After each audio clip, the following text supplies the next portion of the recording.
गहलोत जी 500 का gas cylinder देते हैं, मैं 450 का गैस सिलेंडर का वादा करता हूं बहनों भाइयों।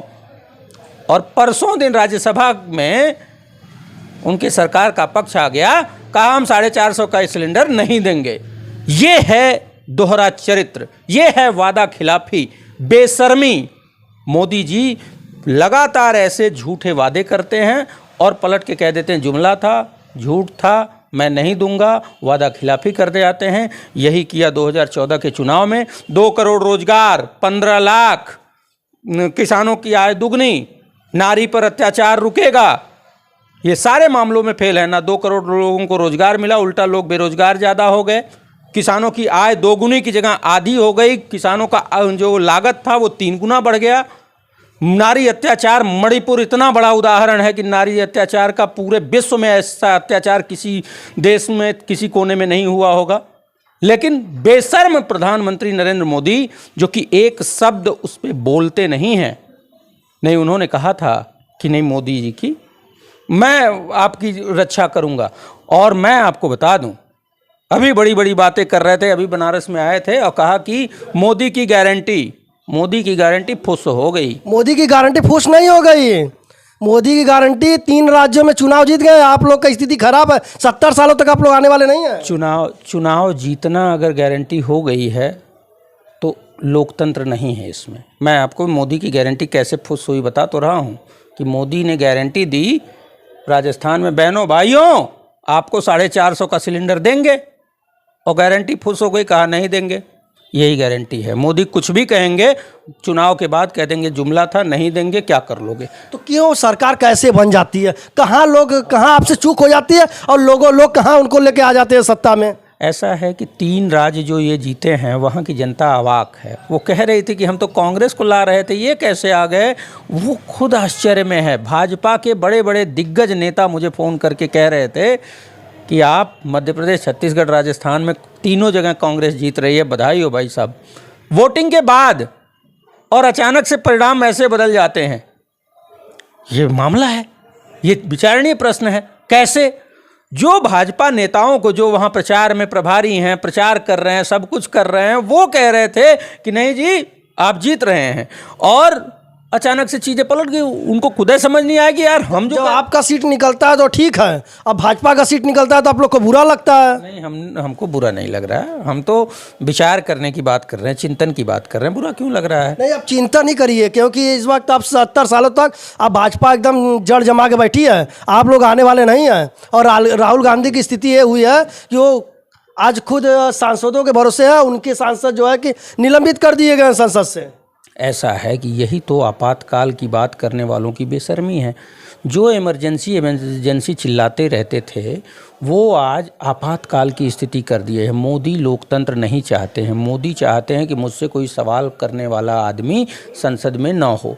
मोदी ये चाहते हैं कि मुझसे कोई सवाल करने वाला भाजपा में ना हो, मुझसे कोई सवाल करने वाला संघ में ना हो। मतलब अहम ब्रह्मास्मि, अपने आप सुन लीजिए, पूरी तानाशाही है। अहम ब्रह्मास्मि के रास्ते पे ये पहुंच गए हैं, और ये लोकतंत्र के लिए घातक है। जनता इस पे विचार कर रही है, और मैं आपको बता रहा हूं कि आप जो बात कह रहे हैं वो आपका निजी विचार हो सकता है।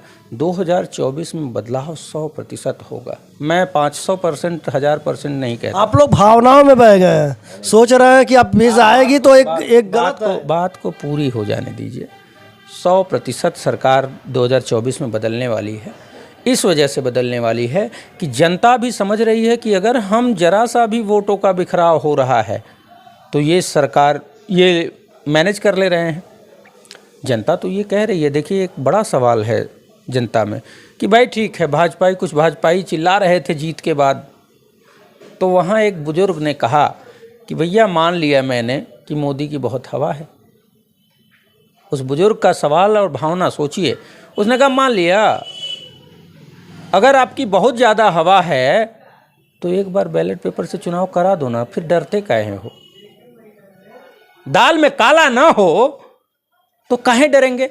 मध्य प्रदेश का एक मामला, 200 सीटों पे जो पोस्टल बैलेट था उसमें कांग्रेस आगे थी।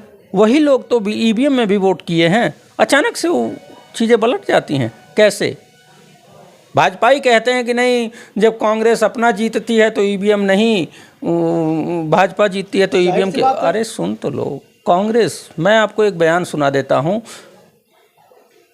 राज्यसभा में ये मामला चला था और उसमें कहा गया था, ये पंजाब यूपी चुनाव जो 2017 वाला हुआ था उसमें की बात है, उसमें ये कहा गया था सीधे सीधे कि नहीं, आप पंजाब जीत गए, कैसे? तो पंजाब में ईवीएम ठीक है, बाकी जगह ईवीएम खराब है। हमारे कांग्रेस के नेता ने राज्यसभा में बयान दिया था जेटली जी को कि हम वहाँ सरकार विड्रॉल करने को तैयार हैं, आप यूपी में विड्रॉ कर लीजिए, पूरे जगह फिर से बैलेट पेपर से चुनाव हो जाए। तो भाजपा भागने लगी। सच्चाई यही है, कोई हवा नहीं है, कुछ नहीं है, मैनिपुलेशन है, लेकिन वोटों का बिखराव जो है वो भाजपा के लिए जीत का कारण बन जाता है। ईवीएम की सेटिंग भाजपा के लिए कारण बन जाता है। इस वजह से इस बार वोटों का बिखराव नहीं होगा। मान ले रहा है कि आप हारने के बाद ईवीएम का दोष देना तो विपक्ष का काम है। ये बताइए कि अगर संसद में जिस तरह से चूक हुआ है, भाजपा के सांसद ने वो पास जारी किया था और सांसद से जो निलंबित हुए हैं 150 सांसद संसद से, तो ये बताइए कि इन दोनों में क्या, किस पे कार्रवाई होनी चाहिए? अगर सुरक्षा की सेंध लग जाए, कोई बड़ी हमला हो जाए, भाई मेरे, वही तो मैं कह रहा हूँ, दोष भाजपाई सांसद का निलंबित कांग्रेसी हो रहे हैं। अंधेर नगरी चौपट राजा, अंधेर नगरी चौपट राजा इसी को कहते हैं। पास जारी कराया भाजपा सांसद ने, सुरक्षा में सेध हुई, लेकिन इस सरकार में विपक्ष के सांसद जो सवाल कर रहे हैं वो भाजपा की ही एक सांसद हैं, हेमा मालिनी। उन्होंने कहा कि वो तो सरकार से सवाल करेंगे तो निलंबित होंगे ही। उनका वीडियो वायरल हो रहा है। तो सरकार से सवाल करना कभी भी लोकतंत्र के खिलाफ नहीं रहा। मोदी जी का एक वीडियो और वायरल हो रहा है जिसमें उन्होंने कहा कि लोकतंत्र की खूबसूरती है, जब तक लोकतंत्र में सवाल नहीं किया जाएगा तब तक लोकतंत्र नहीं होगा। लोकतंत्र मर जाएगा सवाल ना हो तो। लेकिन अपने कर्म, उनके वचन और कर्म दोनों में बड़ा अंतर है। उन्होंने क्या किया, एक तरफ कहते हैं कि नहीं सवाल होना चाहिए, दूसरी तरफ जो सवाल करने वाले हैं उनको संसद से निलंबित करा दो। कि जांच तो भेजी नहीं जाएगी, लेकिन जेल जरूर आप भेजे जाएंगे अगर इस तरह से अगर आरोप लगा रहे हैं उपराष्ट्रपति। मैं जेल जाने के लिए तैयार हूं।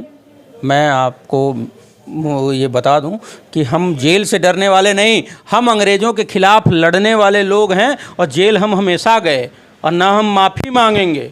सावरकर की औलादे नहीं हैं हम भगत सिंह को मानने वाले हैं, माफ़ी नहीं मांगेंगे। एक सवाल मेरा है कि मोदी जी संसद में खुद कहते हैं कि जब तक सत्ता पक्ष की आलोचना न करे विपक्ष तब तक एक खूबसूरती नहीं होता है, अगर न करे तो लोकतंत्र की हत्या हो। एक वीडियो लगातार उनका वायरल हो रहा है आज की डेट। मैं कह रहा हूँ, कहने के लिए कुछ है और करने के लिए कुछ है। आलोचना हो रही है, वो उनके बयान से खुद साबित हो रहा है। भाई विपक्ष के नेताओं ने कहा क्या? विपक्ष के नेताओं ने कहा कि संसद की सुरक्षा में जो चूक हुई है उस पर चर्चा कराइए, और चाहे गृह मंत्री जिनके अंदर सुरक्षा का जिम्मा है या चाहे प्रधानमंत्री, दोनों सदनों में आके अपना बयान जारी करें। लेकिन वो है क्या, अजीब बेशर्मी है कि भाजपा सांसद को बचाना है, इस वजह से दोनों जगह हम बयान नहीं जारी करेंगे, बिना चर्चा कराए कानून हिटलरशाही में पास कराएंगे। अब सोच लीजिए कि 150 सांसद हटा दिए गए, जो बचे हैं उनको भी जल्दी से हटा दो। अडानी को बुला के अगली बैठक, जो अडानी के साथ मोदी की डील होनी है, काले कमाई में जो डील होनी है, अडानी को बुला के संसद में अगली बैठक अडानी के साथ करेंगे।